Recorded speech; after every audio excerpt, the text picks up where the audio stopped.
Hello दोस्तों, नमस्कार। स्वागत है आप सभी का हमारे YouTube चैनल पर। दोस्तों, बहुत महत्वपूर्ण वीडियो के साथ में उपस्थित हुआ हूं और इम्पोर्टेंट वीडियो ये आपके लिए होने वाली है। दोस्तों, यहां पर देख सकते हैं जेल प्रहरी भर्ती 2025 जिसका एग्जाम हुआ था अभी 2 से 3 महीने पहले।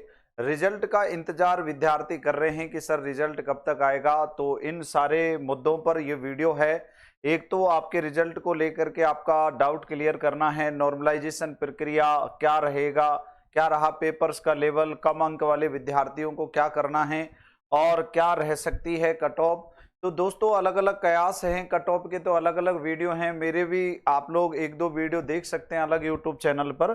तो दोस्तों, यहां से शुरू करते हैं। सबसे पहले तो जेल प्रहरी भर्ती का जो पेपर्स था वो आप लोगों को पता है। जेल प्रहरी भर्ती जो बहुत जबरदस्त एक भर्ती थी, अच्छे पद थे।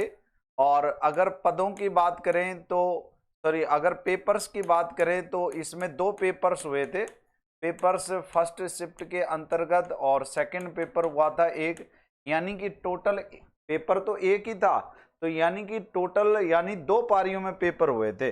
पेपर्स 2 पारियों में पेपर हुए थे, ठीक है ना, 2 पारियों में, है ना। कुछ विद्यार्थियों ने पहली पारी में पेपर दिया था और कुछ विद्यार्थियों ने सेकंड पारी में पेपर दिया था, ठीक है ना, सेकंड पारी में पेपर दिया था।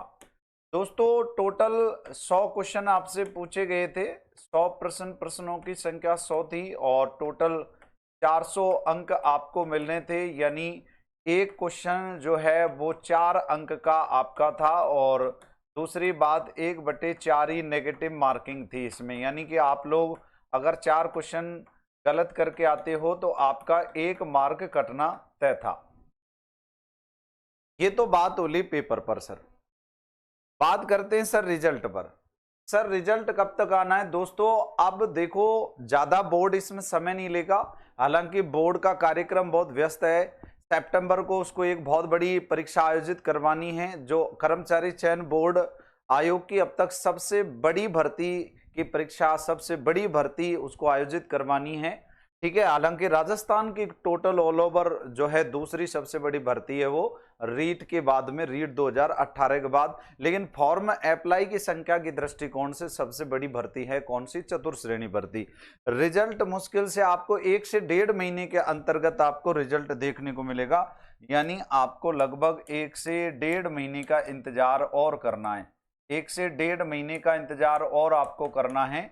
1 से 1.5 महीने के अंतर्गत आपका रिजल्ट आ जाएगा। आप अपनी फिजिकल की तैयारी जारी रखें, क्योंकि फिजिकल आपको राजस्थान पुलिस में भी काम आएगा, क्योंकि राजस्थान पुलिस में बहुत समय कम देंगे ये लोग और फिजिकल बहुत जल्दी करवाएंगे। और फिजिकल आपको जेल प्रहरी में भी काम आएगा। तो आप अपनी फिजिकल की तैयारी जो है सुचारू रूप से शुरू कर दें, अच्छे से शुरू कर दें, अगर आपके अंक अच्छे बन रहे हैं तो।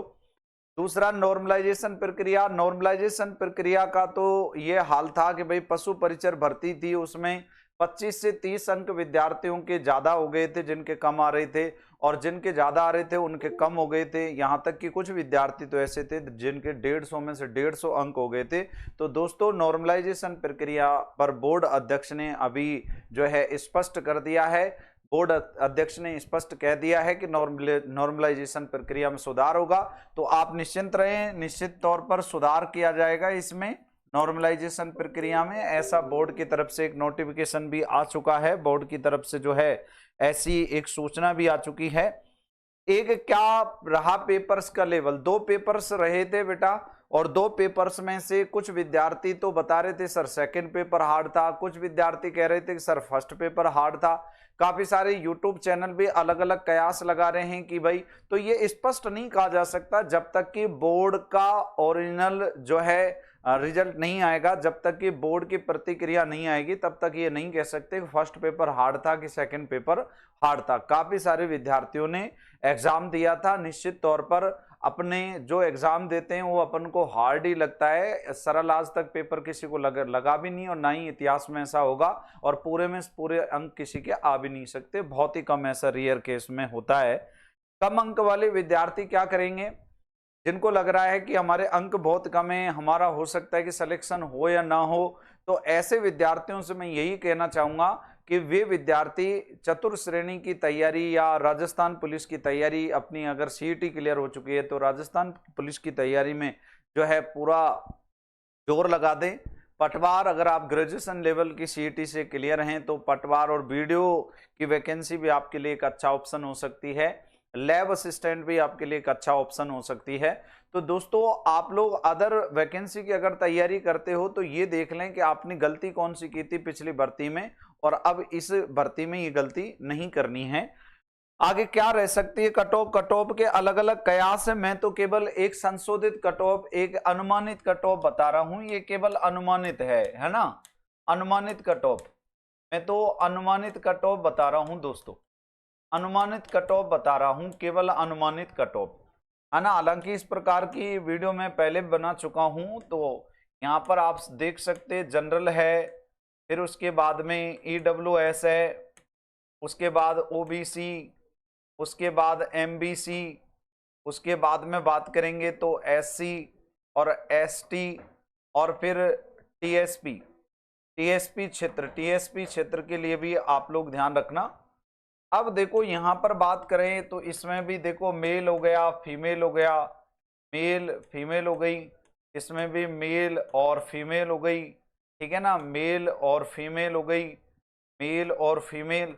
तो दोस्तों यहाँ पर अलग अलग कट ऑफ का जो है अंकलन है, अलग अलग कट ऑफ है। जनरल में जिसके 80 से, देखो जिस पारी का पेपर डिफिकल्ट है उसमें हो सकता है कि थोड़ा सा कम रह जाए, बाकी जिस पारी का पेपर सरल है उसमें तो अमूमन इतनी मेरिट जाएगी। अच्छा देखें तो यहाँ पर 80 से लेकर के आप 85 मान सकते हैं। फीमेल की कट ऑफ आप जो है 75 से लेकर के और 80 के बीच में मान सकते हैं जनरल की। ईडब्ल्यूएस में कोई खास अंतर नहीं रहता है। ईडब्ल्यूएस में यहाँ पर 75 से लेकर के और 80 के बीच मेल की मान सकते हैं आप, और लगभग आपकी 70 से लेकर 75 तक फीमेल की मान सकते हैं। वहीं अगर ओबीसी की बात करें तो ओबीसी जनरल और ईडब्ल्यूएस में कोई खास अंतर नहीं होता है दोस्तों। अब आपका सवाल उठेगा कि सर ईडब्ल्यूएस और ओबीसी की आप लगभग समान बता रहे हो, ऐसा तो कभी इतिहास में हुआ नहीं। एक विद्यार्थी का कमेंट भी था इस प्रकार का एक वीडियो पर। तो आप आरएस प्री का रिजल्ट देखो दोस्तों, वहां ईडब्ल्यूएस की और ओबीसी की बिल्कुल सिमिलर गई है, बिल्कुल समान गई है वहां पर कट ऑफ, आप देख सकते हो। तो ओबीसी की यहां पर भी लगभग समान रहने की संभावना है। 75 से 80 मेल की हो सकती है और 70 से 75 जो है फीमेल की हो सकती है। वहीं एमबीसी की बात करें तो एमबीसी की जो है आपके 70 से लेकर के 75 तक मेल की हो सकती है और 65 से लेकर 70 तक फीमेल की हो सकती है। एससी में बात करेंगे तो एससी में आप लोग देख सकते हैं यहाँ 65 से लेकर के 70 के बीच मेल की हो सकती है और 70 इधर अगर बात करेंगे अपन तो लगभग 60 से लेकर के 65 फीमेल की हो सकती है। वहीं एसटी में बात करें तो 60 से लेकर के और 65 मेल की हो सकती है और फीमेल की 55 से लेकर के और 60 के मध्य हो सकती है। टीएसपी की तो इससे भी कम जानी है, याद रखना। अब इसमें आप लोग, मैंने आपको बताया था कि 5 प्लस कर सकते हो या 5 माइनस कर सकते हो, ठीक है ना। अब इसमें प्लस इसमें तो होने की संभावना नहीं है, पर औरों की बारे में मैं बात कर रहा हूं और ये लगभग अनुमानित कट ऑफ है। ऐसा नहीं कि दोस्तों बस ये कह दिया तो बस बात फाइनल है, ठीक है ना। ये लगभग अनुमानित कट ऑफ है। मेरे ख्याल से आप लोग इस कट ऑफ को देख करके और जो अपने अंक की तुलना कर सकते हो। दोस्तों वीडियो पर जरूर कमेंट करना। अगर देखो कमेंट आप जो है नेगेटिव करेंगे, ठीक है ना, तो भी आपका जो है स्वागत है। अगर कमेंट आप जो है पॉजिटिव करेंगे तो भी आपका स्वागत है, क्योंकि आप हमारे लिए बहुत महत्वपूर्ण हैं, ध्यान रखें, ठीक है। और ये कट ऑफ जो बनाई है केवल आपको इसलिए बनाई गई है ताकि अनुमानित स्कोर के आधार पर आप जो है अपनी फिजिकल की तैयारी जारी रखें। और दोस्तों फिजिकल अगर आप कर रहे हैं तो अच्छी बात है, नहीं कर रहे तो आपको करना स्टार्ट कर देना चाहिए। फिजिकल तो वैसे भी जीवन में जरूरी है। फिजिकल की तैयारी तो आपको आगे न किसी भर्ती में काम ही आएगी। एक मैं विद्यार्थियों से ये कहना चाहता हूं, अनुरोध करना चाहता हूं कि अगर वास्तविकता में इस चैनल से आपको अच्छी वीडियो मिल रही है, इस चैनल से अगर आपको बहुत कुछ अच्छा मिल रहा है, तो आप इस वीडियो को लाइक करें और न केवल वीडियो को लाइक करें बल्कि चैनल को जरूर आप सब्सक्राइब करें, ऐसा सभी दोस्तों से मेरा अनुरोध है। बहुत बहुत धन्यवाद। राम राम, नमस्कार, जय हिंद, जय भारत सभी को। Thank you.